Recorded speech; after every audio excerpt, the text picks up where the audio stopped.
ಮೂರು ರಾಷ್ಟ್ರಗಳ ಪ್ರವಾಸದ ಅಂತಿಮ ಚರಣದಲ್ಲಿ ಪ್ರಧಾನಿ ನರೇಂದ್ರ ಮೋದಿ ಇಂದು ನ್ಯೂಜಿಲೆಂಡ್ಗೆ ತಲುಪಿದ್ದಾರೆ. ಇಂಡೋನೇಷ್ಯಾ, ಆಸ್ಟ್ರೇಲಿಯಾ ಪ್ರವಾಸ ಮುಗಿಸಿ ಆಕ್ಲೆಂಡ್ಗೆ ತಲುಪಿದ ಪ್ರಧಾನಿಯವರನ್ನು ಅಲ್ಲಿನ ಪ್ರಧಾನಿ ಕ್ರಿಸ್ಟೋಫರ್ ಲಕ್ಸನ್ ಬರಮಾಡಿಕೊಂಡರು. ಈ ವೇಳೆ ಪ್ರಧಾನಿ ಅವರಿಗೆ ಸಶಸ್ತ್ರ ಪಡೆಗಳಿಂದ ಸಾಂಪ್ರದಾಯಿಕ ಸ್ವಾಗತ ಕೋರಲಾಯಿತು. ಸುಮಾರು 4 ದಶಕಗಳಲ್ಲಿ ಇದೇ ಮೊದಲ ಬಾರಿಗೆ ಭಾರತದ ಪ್ರಧಾನಿಯೊಬ್ಬರು ನ್ಯೂಜಿಲೆಂಡ್ಗೆ ಭೇಟಿ ನೀಡಿದ್ದಾರೆ. ಭೇಟಿಯ ವೇಳೆ ಪ್ರಧಾನಿಯವರು ನ್ಯೂಜಿಲೆಂಡ್ ಪ್ರಧಾನಿಯೊಂದಿಗೆ ದ್ವಿಪಕ್ಷೀಯ ಮಾತುಕತೆ ನಡೆಸಲಿದ್ದಾರೆ. ನ್ಯೂಜಿಲೆಂಡ್ನ ಮಹಿಳಾ ಸಮುದಾಯ, ಯುವಜನರು, ಉದ್ದಿಮೆ ಕ್ಷೇತ್ರದ ದಿಗ್ಗಜರು, ಶಿಕ್ಷಣ ತಜ್ಞರು ಹಾಗೂ ಇನ್ನಿತರ ಸಮುದಾಯಗಳ ಸದಸ್ಯರು ಪ್ರಧಾನಿ ನರೇಂದ್ರ ಮೋದಿಯವರ ಭೇಟಿಯನ್ನು ಭಾರತ ನ್ಯೂಜಿಲೆಂಡ್ನ ಬಾಂಧವ್ಯದ ಹೊಸ ಅಧ್ಯಾಯವಾಗಿ ಕಾಣುತ್ತಿದ್ದಾರೆ.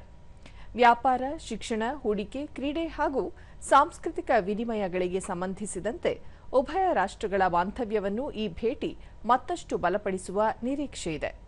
ಪ್ರಧಾನಿ ನರೇಂದ್ರ ಮೋದಿಯವರ ನ್ಯೂಜಿಲೆಂಡ್ ಭೇಟಿ ಉಭಯ ದೇಶಗಳ ನಡುವಿನ ಜನಬಾಂಧವ್ಯ ಹಾಗೂ ದ್ವಿಪಕ್ಷೀಯ ಒಪ್ಪಂದಗಳಿಗೆ ಸಾಕ್ಷಿಯಾಗಲಿದೆ.